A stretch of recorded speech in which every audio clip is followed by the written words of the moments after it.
There's a question that visits almost everyone eventually. It usually arrives at 3 in the morning or in the quiet after something terrible has happened. The question is this: if life contains this much suffering, if pain is guaranteed, if loss is inevitable, if the people you love most can be taken from you without warning, then what is the point? Why not just do whatever feels good right now and forget about tomorrow? Why sacrifice anything? Why delay any pleasure? Why bother being honest when lying is easier? Why play by the rules when the rules don't seem to care about you? It's an honest question, maybe the most honest question a person can ask. And yet the answer, the real answer, is not what you'd expect. It's not be happy. It's not think positive. It's not some bumper sticker about gratitude or living your best life. It's something far more demanding, far more ancient, and far more powerful. It begins with a single word: meaning. This is 12 Rules for Life by Jordan Peterson, Part 2. In Part 1, we laid the foundation. We started with biology, the 350-million-year-old serotonin system you share with lobsters. We talked about why you neglect yourself, why your friends matter more than you think, why comparison is a trap, why your children need discipline, and why you must set your own house in order before you dare criticize the world. Those were the ground floor rules, the structural beams, the things you need to get right before anything else can stand. Now we go deeper. The next 6 rules take on the questions that haunt people even after they've gotten the basics in order. What makes suffering bearable? What happens when you build your life on lies?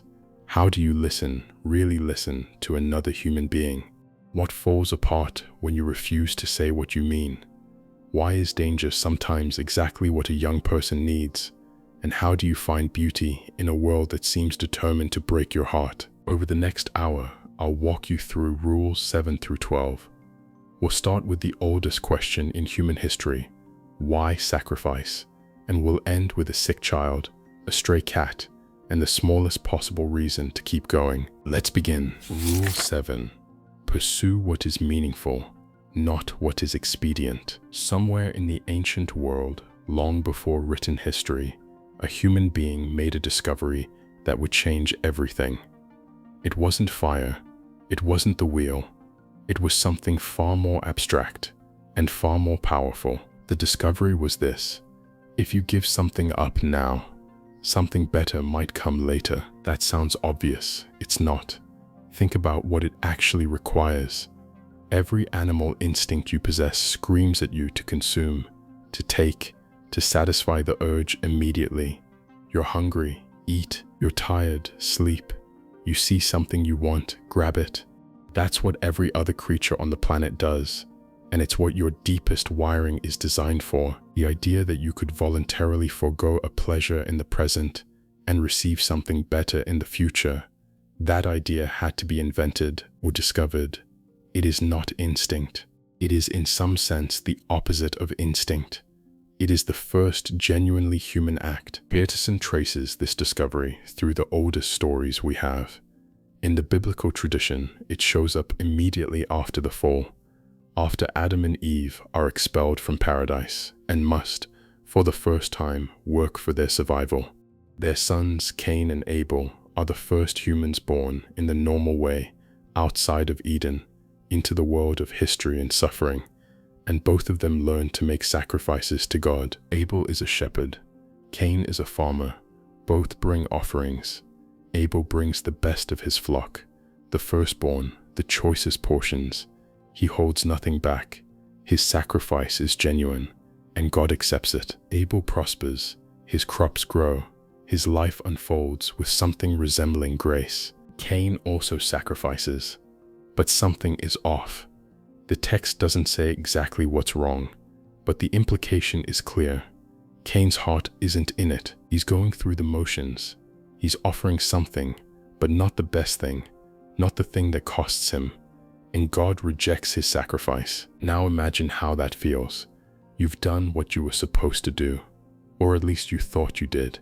You've worked hard, or hard enough. You made your offering, and it wasn't accepted. Meanwhile, your brother, your younger brother, is thriving. Everyone can see it. He didn't do anything you didn't do. Or did he?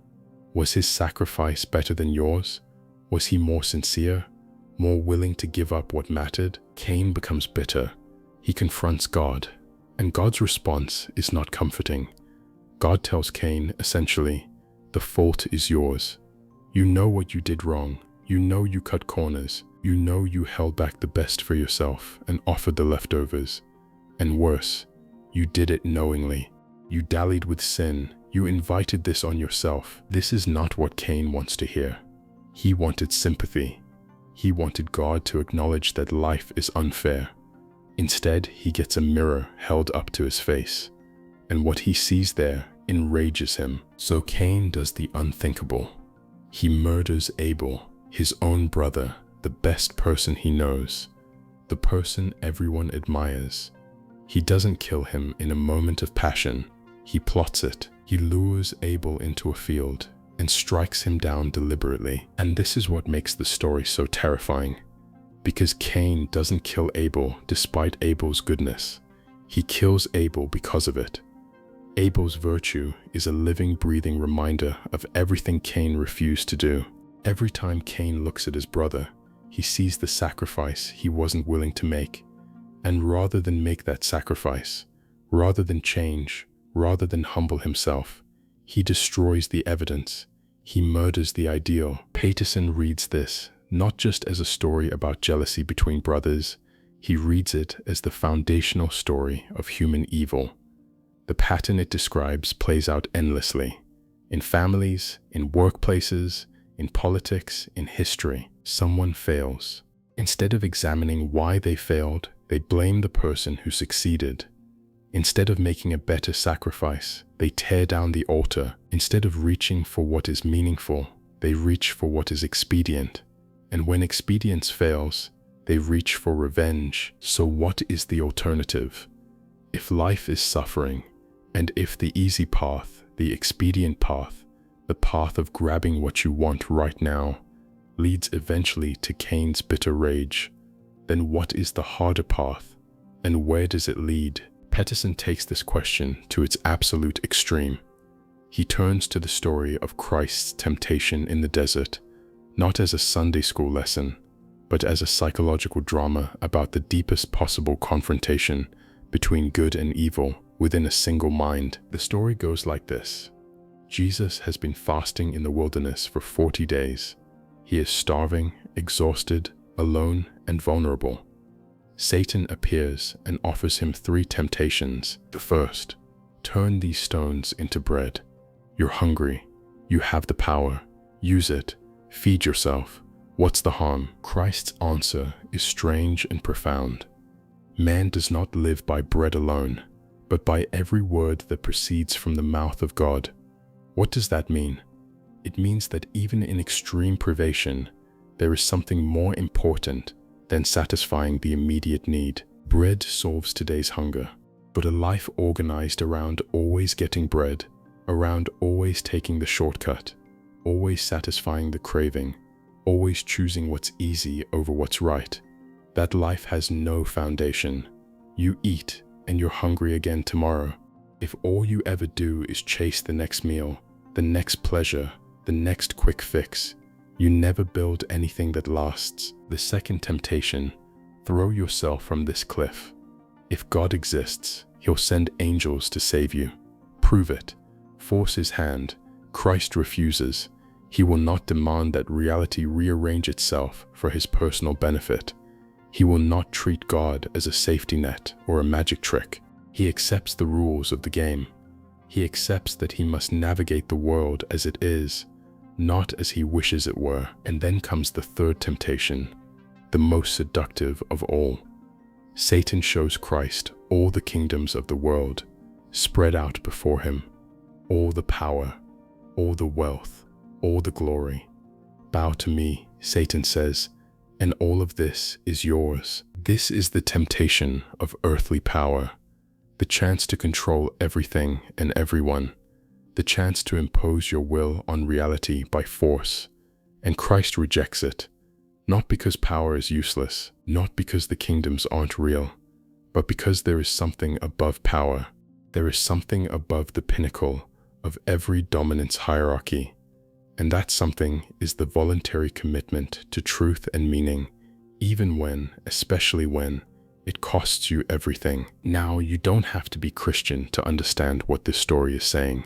You don't have to believe in the literal existence of Satan or the divinity of Christ. The psychological insight is universal. Every human being faces these three temptations every single day. The temptation to satisfy the immediate craving at the expense of the future. The temptation to demand that reality bend to your wishes instead of adapting to reality as it is. And the temptation to seize power and control rather than earn your place through genuine contribution. Expediency is the path that follows all three temptations. It says, take what you can get right now and don't worry about the cost. It's the path of the liar who manipulates the present to avoid short-term discomfort. It's the path of the addict who sacrifices the future for a hit of pleasure today. It's the path of the cynic who has decided that nothing matters and therefore anything goes. Meaning is the opposite of expediency. Meaning is what you experience when you are doing something that simultaneously serves you in the present, strengthens you for the future, and benefits the people around you. It's not happiness. Happiness is fleeting and circumstantial. Meaning is deeper.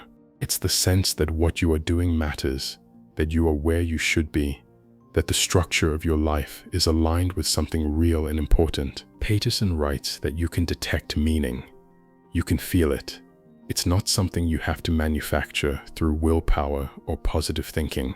When you are acting properly, when your actions serve your present self and your future self and your family and your community, all at the same time, something clicks into place. The anxiety recedes. The world starts cooperating, not because you wished it into compliance, but because you stopped working against it. Think of the ancient Greek philosopher Socrates. At the end of his life, he was put on trial by the city of Athens. He was accused of corrupting the youth and disrespecting the gods. His friends offered to help him escape. He could have fled. He could have chosen expediency, saved his own skin, lived a few more years in comfortable exile. But Socrates had spent his entire life pursuing truth. He had built his identity on the refusal to deceive himself or others. And so, when the moment of ultimate testing arrived, he could not abandon that commitment without destroying everything he was. He accepted the verdict. He drank the poison. He died with his integrity intact. 2,500 years later, we still remember him. We still tell his story. We still draw strength from his example. That is the power of meaning over expediency. Expedience is forgotten the moment it's consumed. Meaning endures. So what does this rule ask of you? Nothing small. It asks you to stop doing what is merely easy and start doing what is genuinely important. It asks you to make real sacrifices, to give up pleasures and comforts and shortcuts in the service of something larger than your immediate desires. It asks you to orient your life not toward what feels good right now, but toward what would make things better, truly better, for you and for everyone around you, across time. That's the antidote to the 3 a.m. despair.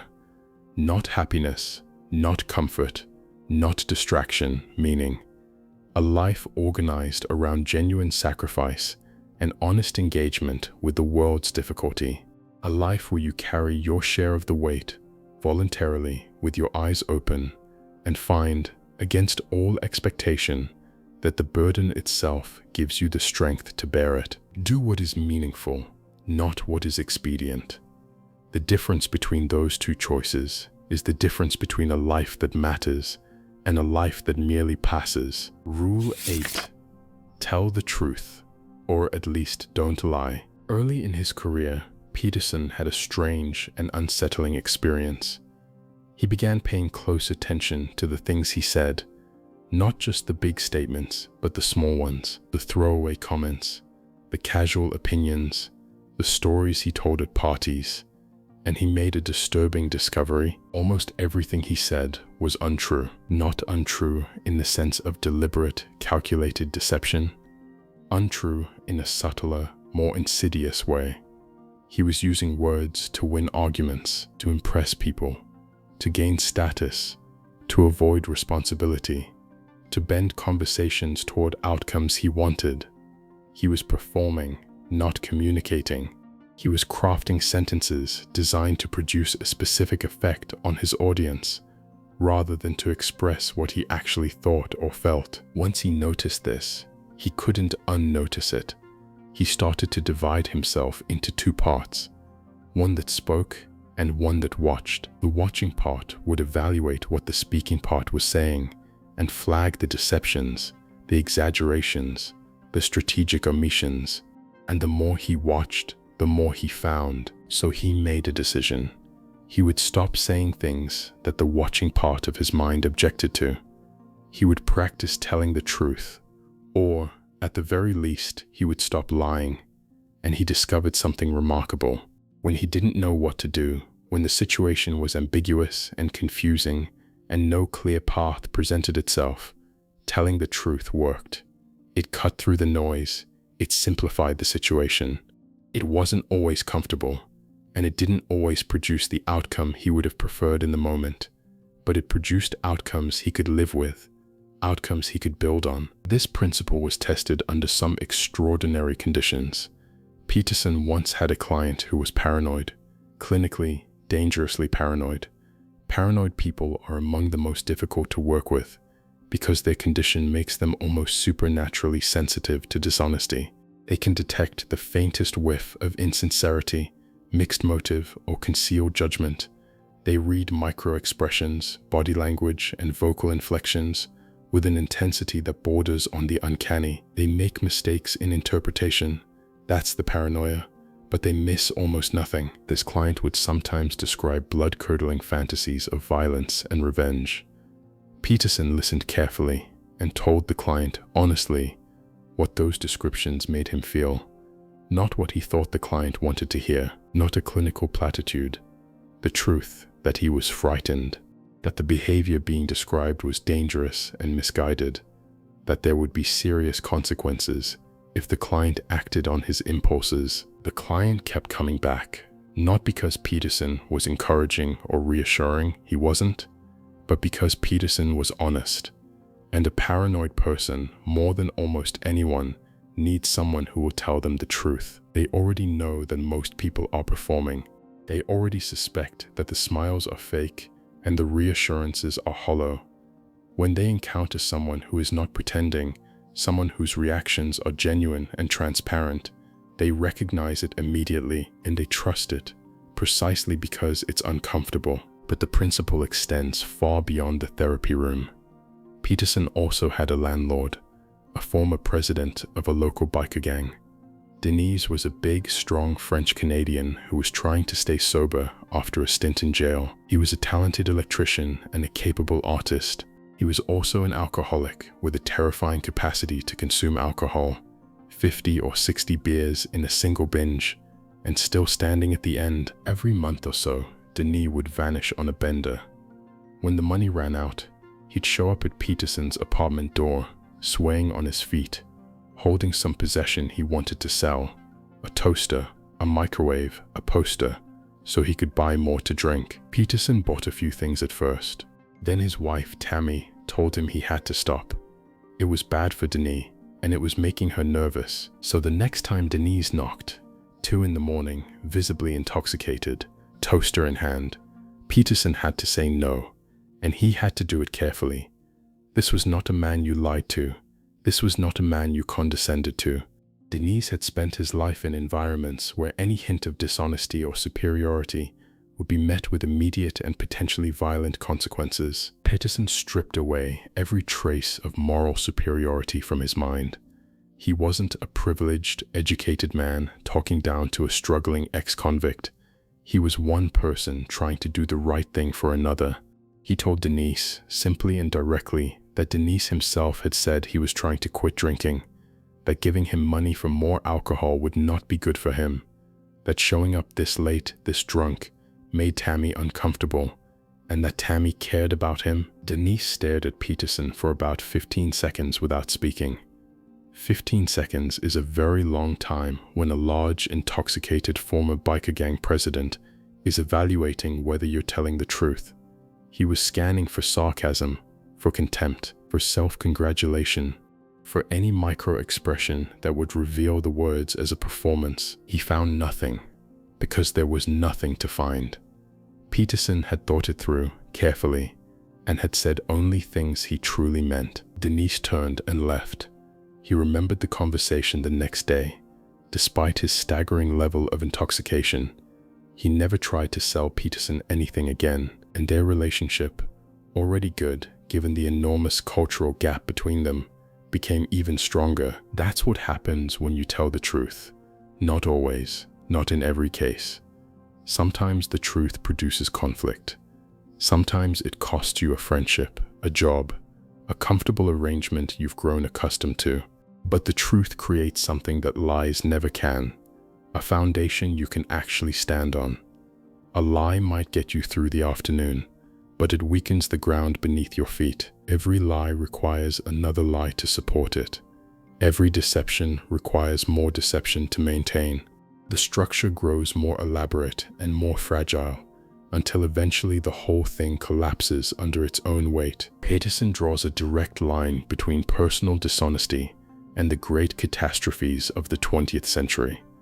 Alexander Solzhenitsyn, whose story we explored in Part 1, made this argument with devastating clarity. The Soviet system was sustained not by force alone, but by lies. Millions of small, daily personal lies told by ordinary citizens who knew better but said nothing. They lied to their neighbors. They lied to their colleagues. They lied to themselves. Each individual lie seemed insignificant, but together they formed the atmosphere in which tyranny could breathe. The Gulag did not begin with prison camps. It began with people deciding that it was easier to say what was expected than to say what was true. Peterson is not asking you to be recklessly, brutally honest, to weaponize truth as a bludgeon. He's asking something more nuanced. He's saying, at minimum, stop lying. Pay attention to the things you say. Notice when you're performing instead of communicating. Notice when you're crafting your words to manipulate an outcome rather than to express what you actually think. And when you catch yourself doing that, stop. You might ask, but what if I don't know what the truth is? What if the situation is complicated and I can't see clearly? Peterson's answer is precise. You might not always know what is true. The world is complex and your understanding is limited, but you almost always know when you're lying.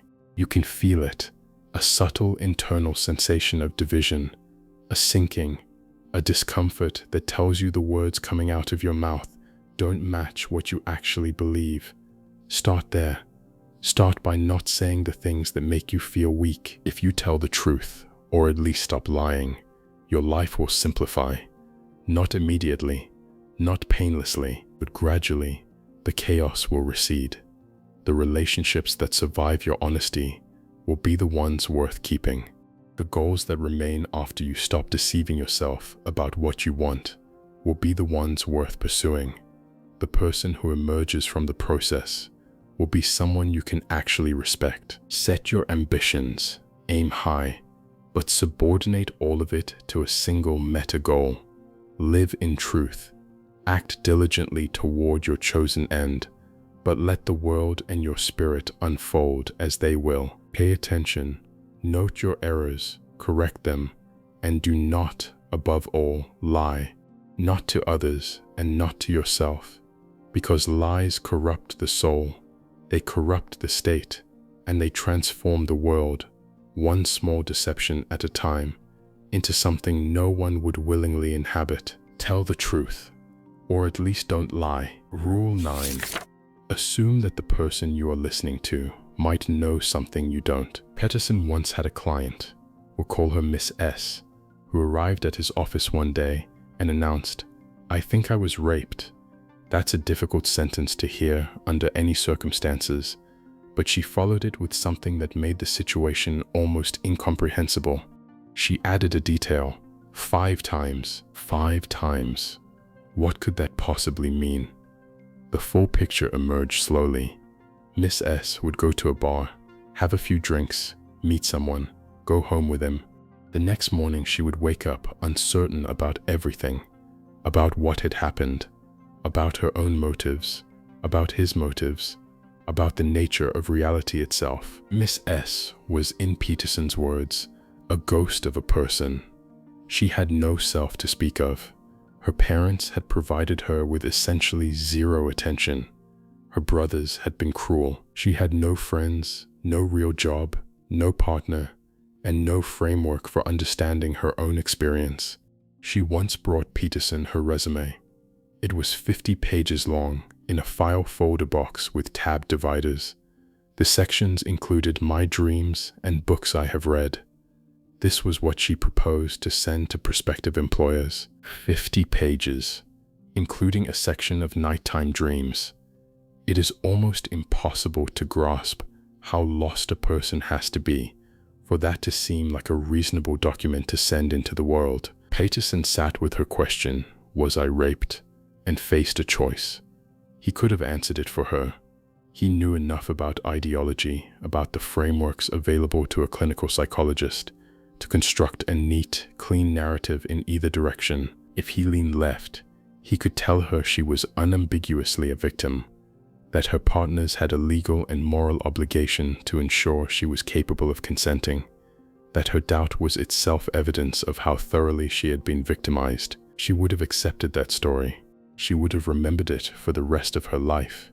It would have given her a self, a victim self, but a self nonetheless. If he leaned right, he could tell her she was a walking disaster, that she wandered into bars with no awareness, no boundaries, and no sense of personal responsibility, that she needed to wake up and take control of her own behavior. She would have accepted that story too. It also would have given her a self, a guilty self, a shamed self, but a self. Either narrative would have been partially true, and either one would have foreclosed all the other possible truths, the messy, complicated, contradictory truths that couldn't be captured by any single ideology. So Peterson did something much harder than providing an answer. He listened, and this is where the rule reveals its depth. Assume that the person you are listening to might know something you don't. That sounds like advice about being polite in conversation, doesn't it? But it's not. It's a statement about the fundamental nature of thinking itself. People think they think, but most of what passes for thinking is actually internal monologue, rehashing old positions, rehearsing arguments, replaying grievances. Real thinking is rare, and it's extraordinarily difficult, because real thinking requires you to be at least 2 people at the same time, one who speaks and one who listens and objects and corrects. You have to generate an idea and then immediately test it against the strongest possible counter-argument. You have to be willing to let your own position be defeated by a better one, and most people simply won't do that because it's painful. It means admitting you were wrong. It means watching a piece of yourself die. This is why conversation is so valuable. When you can't do that internal work alone, and most of us can't, most of the time, you need someone else to play the opposing role. You need someone to listen to what you're saying, reflect it back, and help you separate the wheat from the chaff. A listening person is not just being polite. A listening person is serving as a stand-in for the entire community, testing your ideas against the collective wisdom of everyone to see if they hold up. The great humanistic psychologist Carl Rogers understood this deeply. He once proposed a simple experiment. The next time you find yourself in a disagreement, he suggested, stop the discussion and institute a rule. Each person can speak only after they have first restated the ideas and feelings of the previous speaker accurately, and to that speaker's satisfaction. Sounds easy. It's not.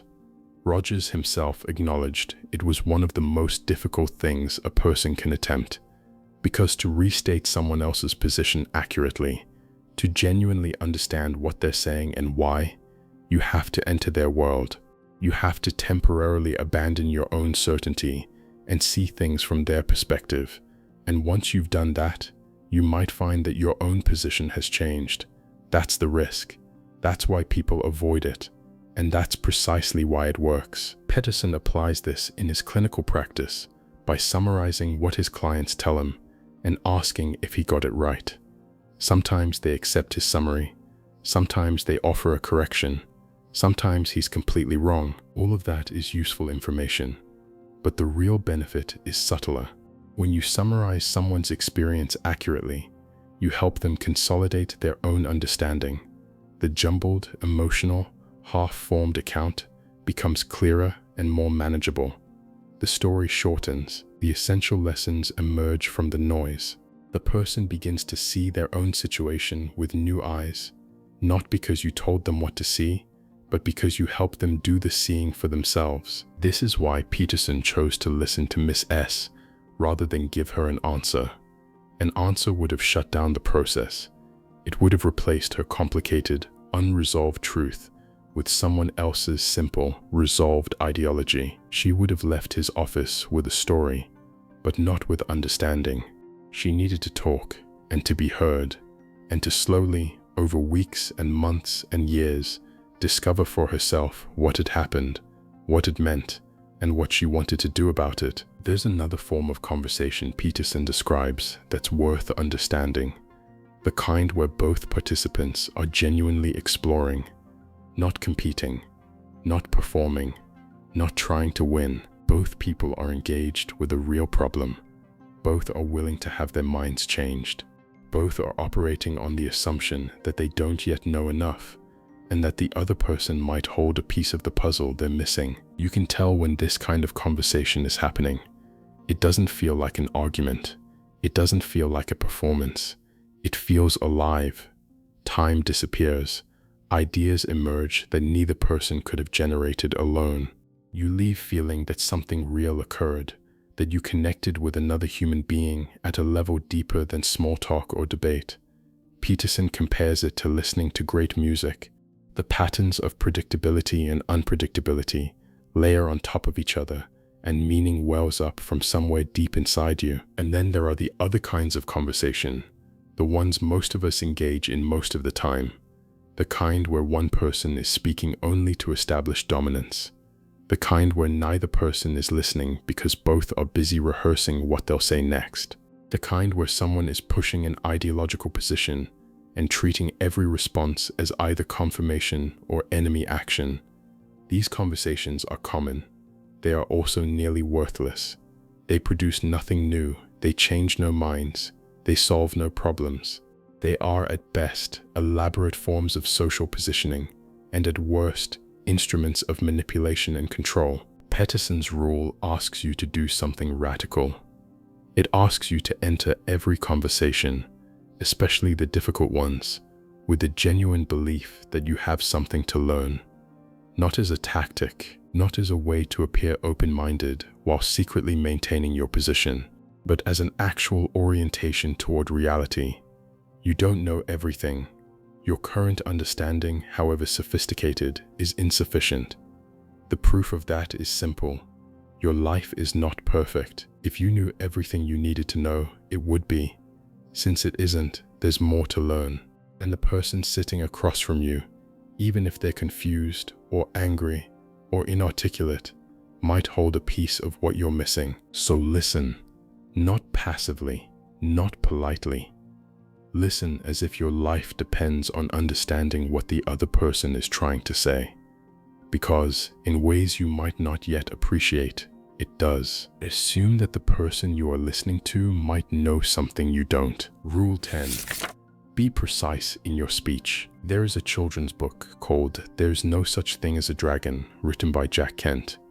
It's a very simple story on the surface, just a few pages long, but Peterson considers it one of the most profound illustrations of a psychological truth he's ever encountered. A small boy named Billy Bixby wakes up one morning and finds a dragon sitting on his bed.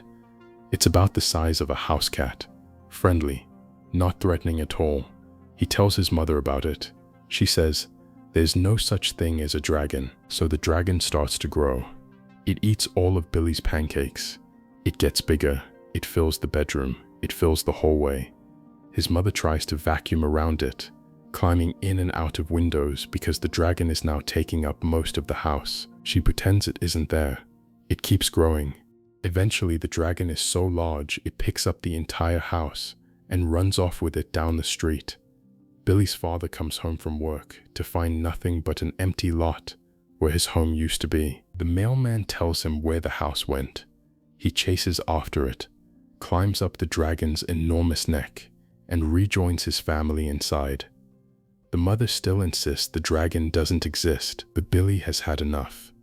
"There is a dragon, Mom," he says. Instantly, the dragon starts to shrink. Within minutes, it's back to the size of a house cat. Everyone agrees that a cat-sized dragon is much preferable to one that carries off your house. The mother asks, a little sadly, why it had to get so big in the first place. Billy says, quietly, maybe it wanted to be noticed. That's the moral of the story, and it's the moral of more real-life catastrophes than most people would care to admit. Think about what happens in a marriage that's falling apart. It rarely collapses because of a single dramatic betrayal.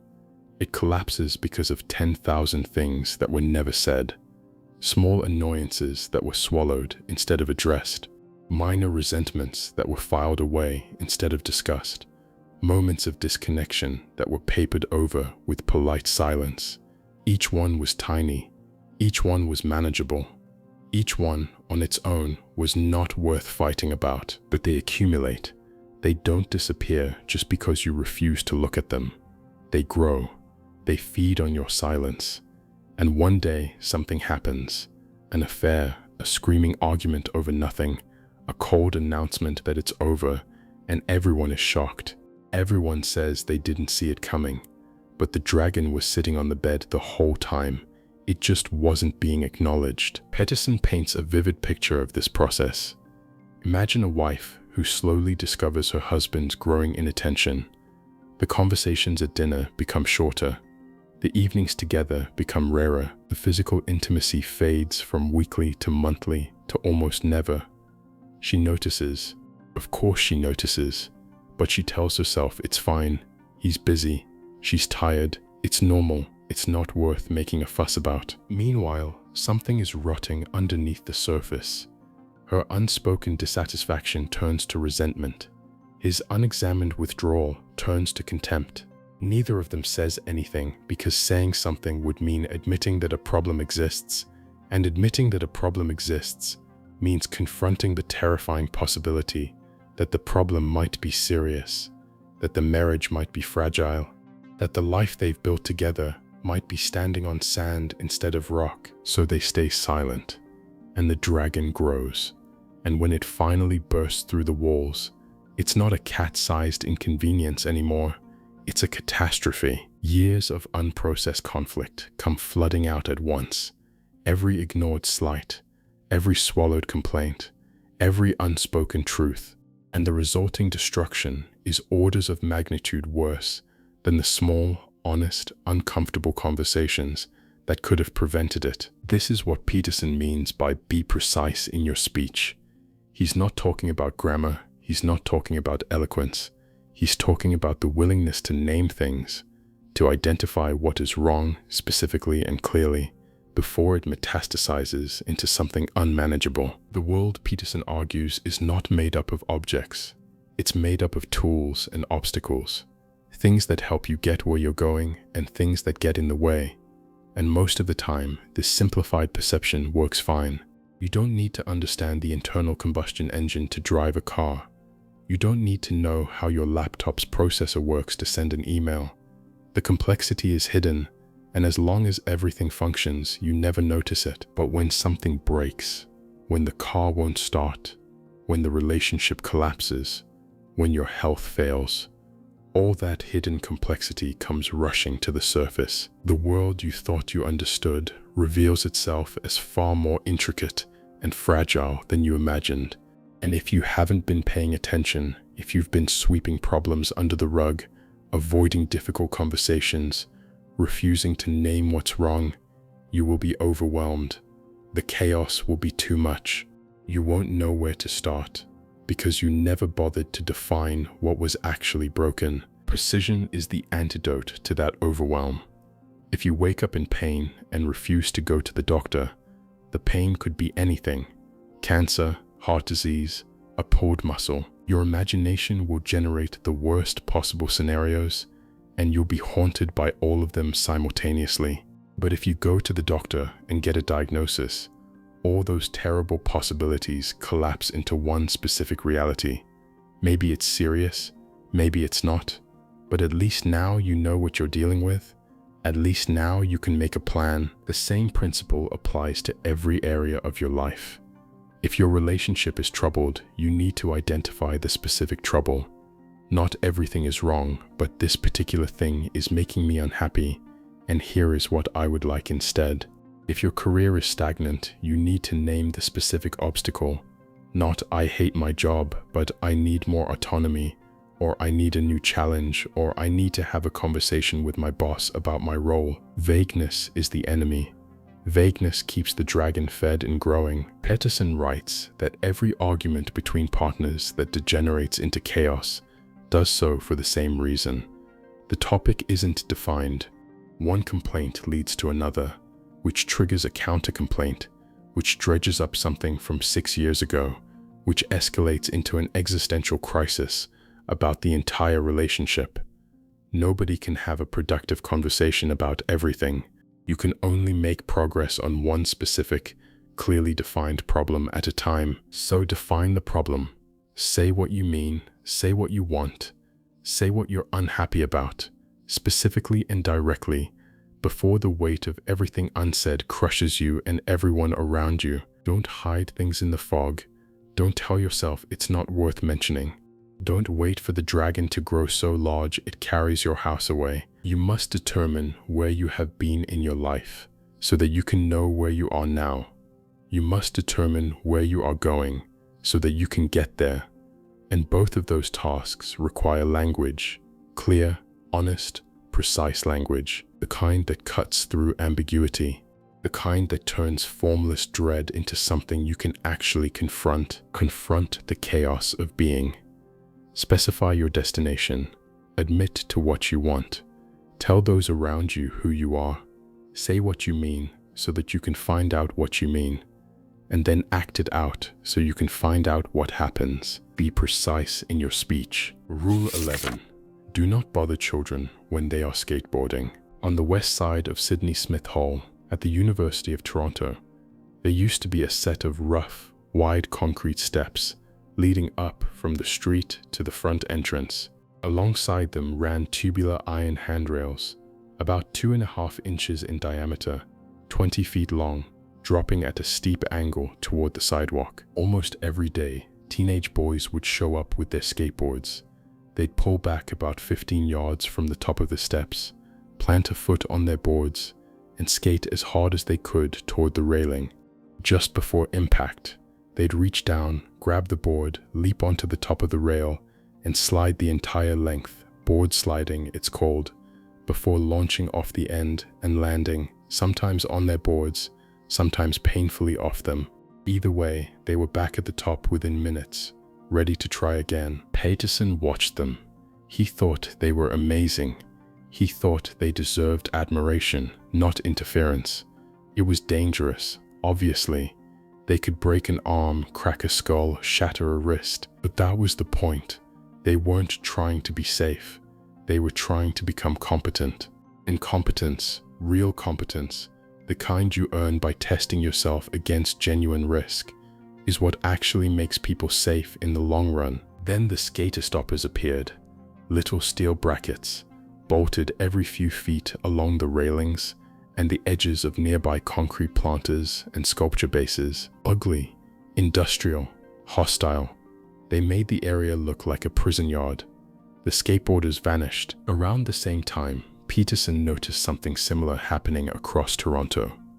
2 weeks before school started one autumn, all the playground equipment in the city disappeared. The safety regulations had changed.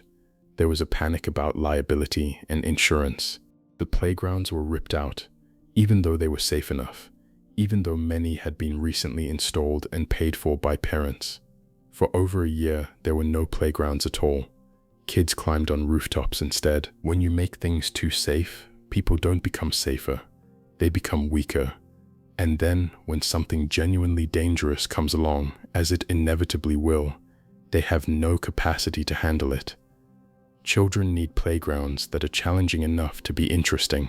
They need an element of risk, because risk is how they learn to calibrate their own abilities. Take away all the risk, and you don't produce confident, capable human beings. You produce fragile, anxious ones who shatter at the first real contact with the unpredictable world. But there's something deeper going on in this rule than playground safety. Peterson is making an argument about the nature of courage, the importance of challenge, and what happens to a society that decides danger itself is the enemy. He tells a story from his own youth, a summer spent working on a railway line crew in central Saskatchewan. The crew was mostly men, many of them Northern Cree, tough guys who had been in and out of jail. When a new worker showed up, the others would immediately give him an insulting nickname. Peterson was christened Howdy Doody. He asked the man who named him why. "Because you look nothing like him," was the answer. This was a test. Everything on that crew was a test. The nicknames, the insults, the constant, relentless, often brutal humor. It was all designed to answer a single question: can you handle it? Are you tough enough, reliable enough, and good-humored enough to be trusted when things get hard? Because on a railway line, in freezing temperatures, doing physically punishing work for hours on end, things do get hard, and the crew needed to know, before that happened, who could be counted on and who couldn't. One new hire, nicknamed Lunch Bucket, because he'd shown up with a conspicuously fancy lunchbox that looked like his mother had packed it, failed the test spectacularly. He complained about everything. He had a bad attitude. He was touchy and humorless. He couldn't take a joke, which on a work crew is a fatal flaw. After a few days of this, the harassment escalated. Pebbles started flying at his hard hat from anonymous positions along the quarter-mile line of workers.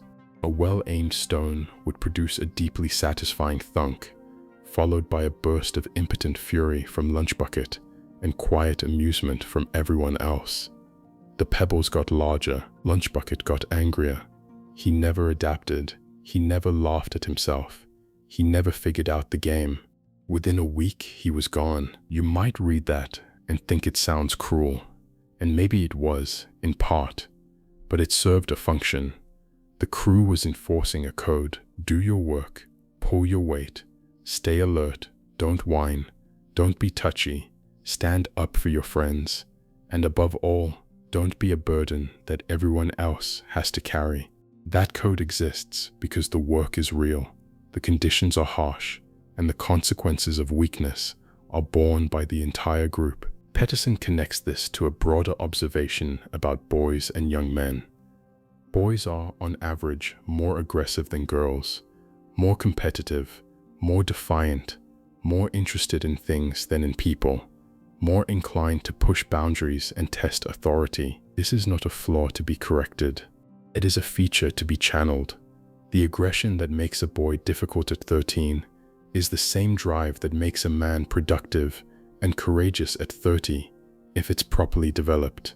If it isn't, if it's suppressed, shamed, or medicated into oblivion, the result is not a gentle, cooperative human being.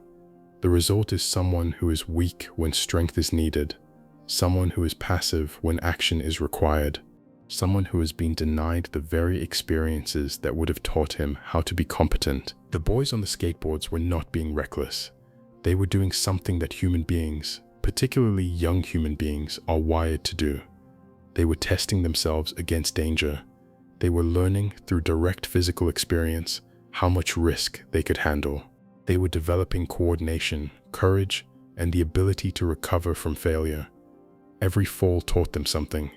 Every successful run built confidence that was earned, not handed to them. Peterson argues that a society that removes all risk from the lives of its young people is not protecting them, it is crippling them, and the consequences extend far beyond playgrounds and skate parks.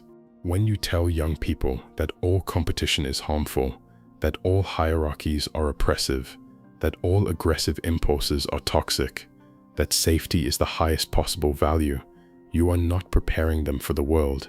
You are setting them up to be destroyed by it, because the world is not safe. It has never been safe. It will never be safe. And the people who thrive in it are not the ones who were wrapped in bubble wrap and shielded from every sharp edge.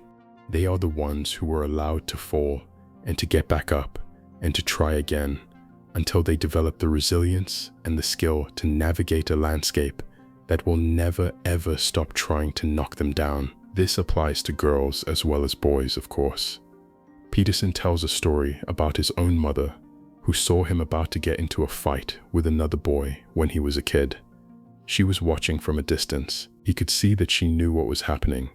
She walked right past. She didn't intervene. It hurt her. He knew that. Part of her wanted to run over and stop it. But she understood that there are some things a child has to face on his own. Years later, when he was having trouble with his father as a teenager, she said something he never forgot. If it was too good at home, you'd never leave. That's not cruelty. That's wisdom.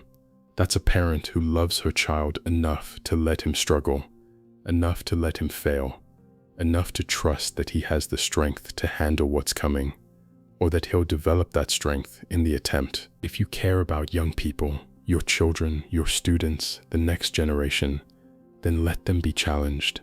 Let them take risks. Let them skin their knees and bruise their egos and discover, through their own experience, what they're capable of. Don't smother them with safety. Don't protect them into helplessness.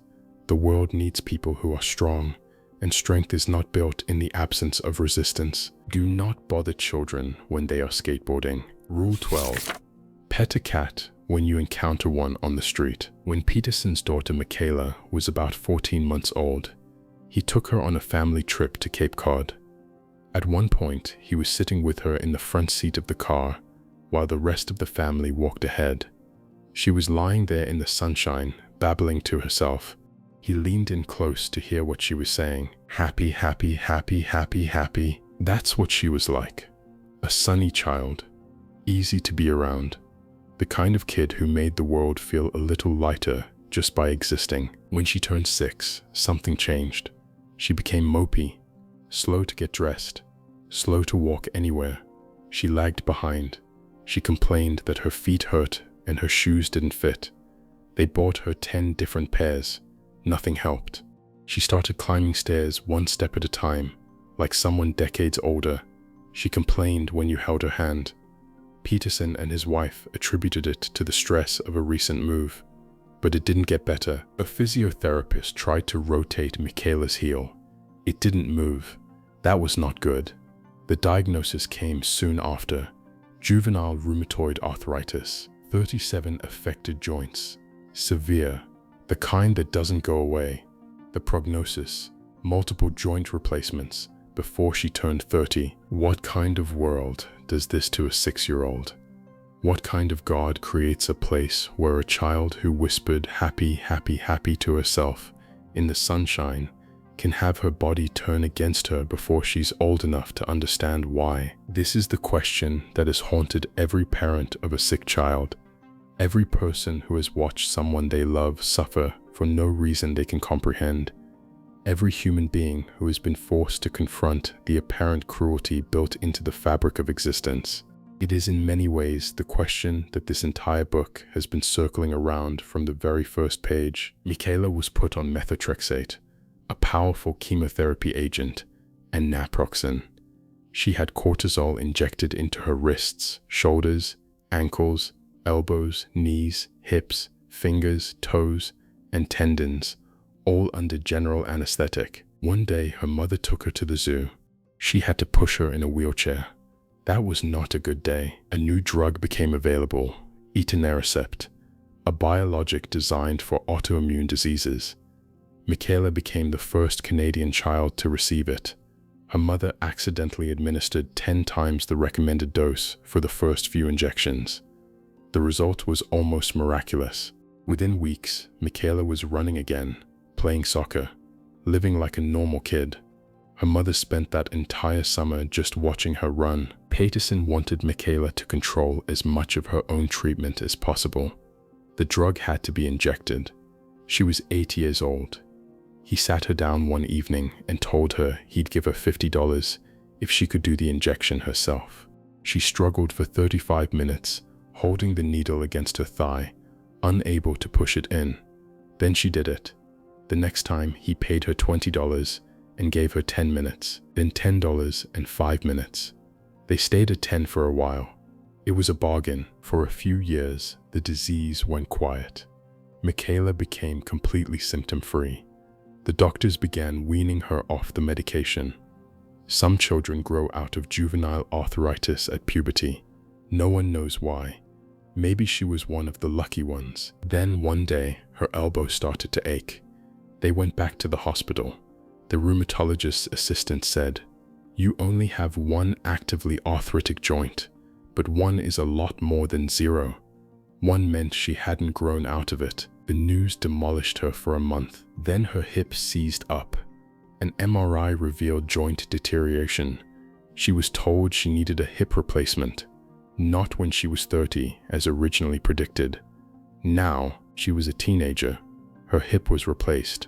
The surgery went well, but afterwards she was placed in an adult rehabilitation center.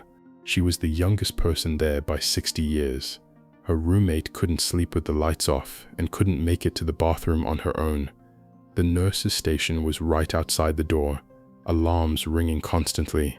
There was no sleeping. The physiotherapist was on vacation. The one person who helped her was the janitor. She was supposed to be there 6 weeks. She stayed 3 days. When the physio returned, Michaela climbed the rehab center stairs and mastered every required exercise. They took her home. All that pain, all that surgery, she handled it. The terrible rehab center, with its indifference and incompetence, that gave her post-traumatic stress symptoms. Sometimes the institutional failure hurts worse than the disease. Then she needed a motorcycle license because her mobility was too limited for public transit. On the first day of the course, she was training on a heavy motorcycle. She dropped it several times. She watched another rider tumble across the parking lot. On the morning of the second day, she was afraid to go back. She didn't want to leave her bed. Peterson talked it through with her. They decided she would at least drive back to the training site with her mother. If she couldn't manage it, she could stay in the car. On the way, her courage returned. She finished the course.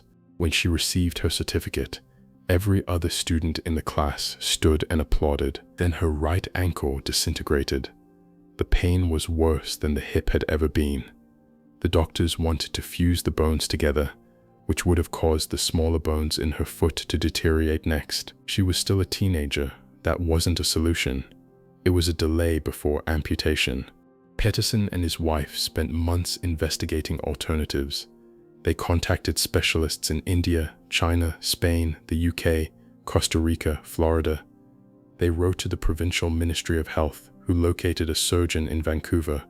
The ankle was replaced. After the surgery, Michaela was in agony. Her foot was mispositioned in the cast. The clinic wouldn't give her enough pain medication to cope. She had built up a tolerance from years of previous use.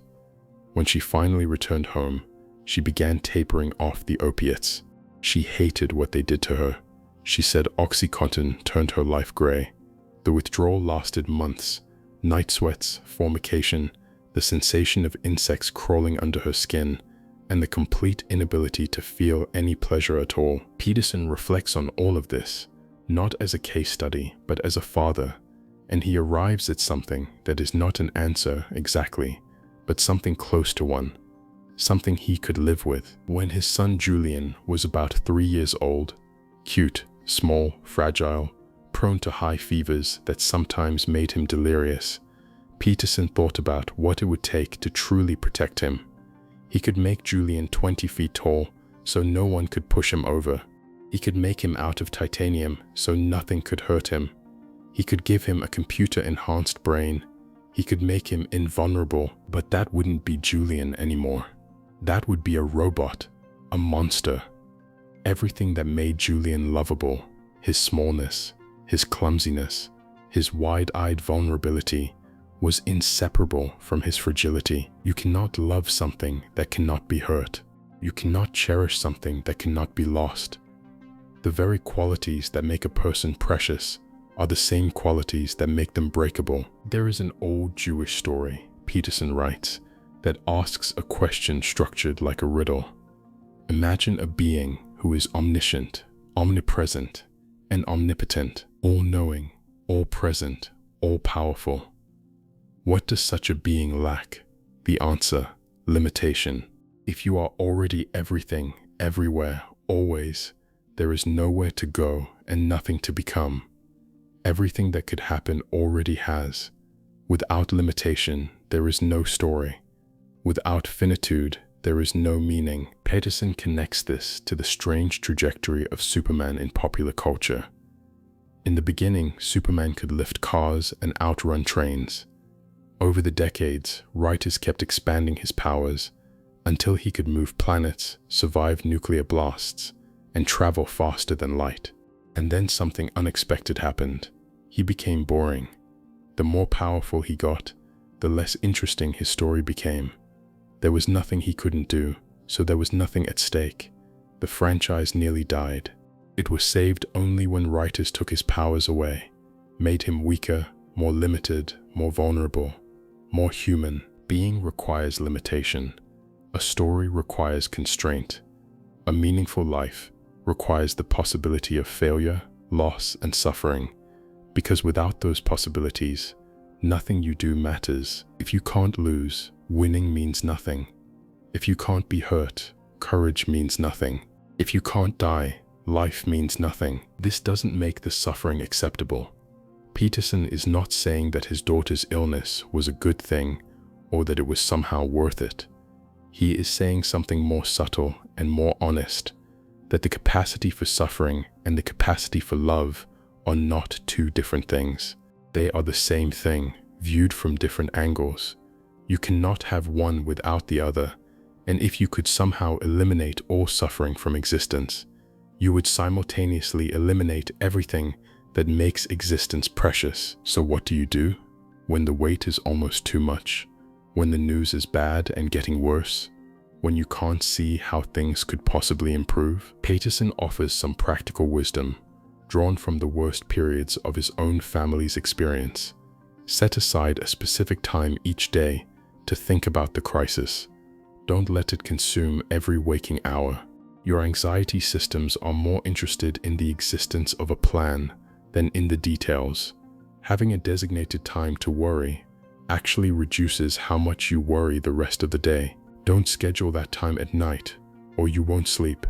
And if you can't sleep, everything falls apart faster. Shrink the time horizon. When things are going well, you can plan for the next year, the next decade. When you're in the middle of a catastrophe, that's impossible. So don't try. Focus on the day. Get through today. Make today manageable. Do the next right thing, and then the thing after that. Sufficient unto the day are the evils thereof. That's not an invitation to carelessness. It's a survival strategy for the times when the future is too dark to look at directly. And then, pay attention. Even on the worst days, small things happen that are worth noticing. Maybe a little girl is dancing on the street in a ballet costume. Maybe you have a particularly good cup of coffee. Maybe, as Peterson puts it, you are walking down the sidewalk with your head spinning and a cat appears. Dogs are wonderful companions. They're loyal, they're loving, they're eager to please. But cats are different. Cats are their own creatures. They aren't domesticated in the way dogs are. They've made a decision to live alongside human beings for their own mysterious reasons. When you meet a cat on the street and it comes to you, when it pushes its head against your hand and arches its back and permits you, for 30 seconds, to be in its good graces, that is a small, unearned gift. A brief moment of connection with something that didn't have to acknowledge you at all. If you are paying attention, if you are open to it, even on a terrible day, those moments exist. They won't fix what's broken. They won't cure the disease or mend the marriage or bring back the dead, but they are proof that the world contains beauty alongside its horror. That existence is not only suffering, that even in the depths, something small and startling and good can appear without warning and remind you, just for a moment, that being alive is worth it. Pet a cat when you encounter one on the street. Key takeaways. These last 6 rules have taken us into deeper water than the first 6. We started part 1 with posture and ended with personal responsibility. Here in part 2, we started with the nature of meaning itself and ended with the question of whether existence, with all its pain, is justified. Let me draw the thread one more time. Rule 7. Life demands sacrifice, not because the universe is punishing you, but because the future is real and it can be made better if you're willing to give something up now. Expedience grabs what's available and ignores the cost. Meaning does the opposite. It asks what action would serve you, your family, and the world, not just today, but across time. Choose meaning. It's harder.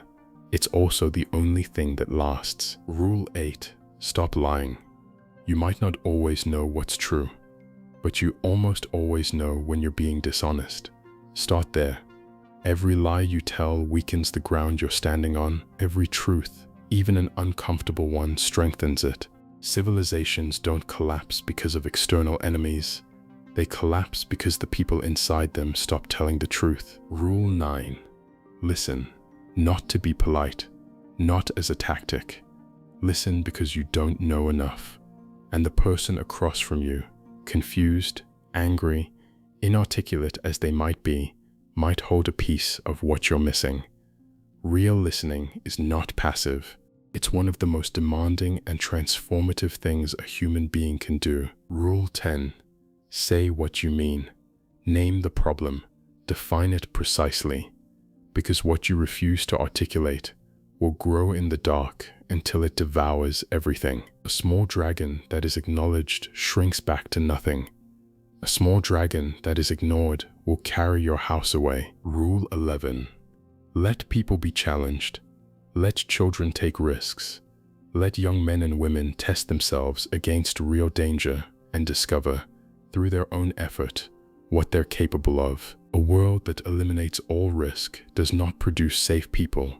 It produces fragile ones, and fragile people shatter when the real storm comes. And Rule 12.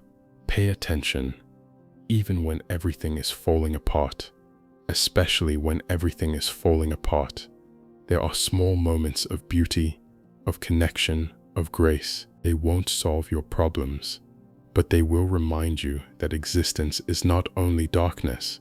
That meaning can be found, that the world, for all its horror, still contains things worth noticing. Taken together, all 12 rules form a single argument. It goes something like this. You are fragile. You are mortal. You will suffer, and the people you love will suffer, and there is nothing you can do to prevent that entirely. But you are not helpless. You can stand up instead of collapsing. You can take care of yourself instead of neglecting yourself. You can choose friends who challenge you to be better. You can measure your progress against your own past instead of someone else's highlight reel. You can raise your children with the discipline and love they need to thrive. You can take responsibility for your own life before you presume to fix the world. And then, having built that foundation, you can pursue meaning instead of cheap pleasure. You can tell the truth even when it's costly. You can listen to others as if they have something to teach you. You can speak precisely enough to keep the chaos at bay. You can let the people you care about face challenges that will make them strong, and you can keep your eyes open for the small, fleeting, startling moments of beauty that justify the whole terrible, magnificent, improbable enterprise of being alive. That is the antidote to chaos. That is what Jordan Peterson spent 20 years in clinical practice and a lifetime of study trying to articulate. Not a formula for happiness, not a guarantee of comfort, but a way of being, ancient, tested, demanding, and real, that is strong enough to carry you through. Closing, we started part 1 of this series on the ocean floor with a lobster. a creature that has been fighting for its place in the world since long before anything resembling a human being existed. And we've ended here in part 2 with a father watching his daughter struggle through years of pain and finding in the smallest moments reason enough to believe that existence is worth the cost. Between those two images, the ancient lobster and the sick child, lies the full range of what it means to be human, the biology that drives you, the self-contempt that holds you back, the friends who lift you up and the ones who drag you down, the comparisons that poison your perspective, the children who need your courage more than your comfort, the house that needs to be set in order before you dare point a finger at anyone else. And then the deeper questions, the meaning that emerges only from sacrifice, the truth that costs you something every time you tell it, the listening that transforms both the speaker and the hearer, the precision that keeps chaos from swallowing everything, the courage that comes from being allowed to fail, and the beauty, small, fleeting, unexpected, that makes the whole thing bearable. Peterson ends his book with a question. He was given a pen that could write in the dark, a pen with a light at its tip, and he asked himself, seriously, as if the answer mattered, what shall I do with my newfound pen of light? The answer he arrived at was this: write down the words you want inscribed on your soul. I think that's worth sitting with, not as a slogan, as an actual question, directed at your actual life. What would you write if you had a pen like that? What words would be worthy of that kind of permanence? If this video gave you something worth thinking about, if even one of these 12 rules landed somewhere that mattered, leave a comment and tell me which one. I read every single one. And if you want the full experience of this book, I've left a link in the description to pick up your own copy on Amazon or Audible. Some books give you information. This one asks you to change. That's rarer than you think. Hit subscribe. There's a new book coming soon, and every book might be the one that changes everything.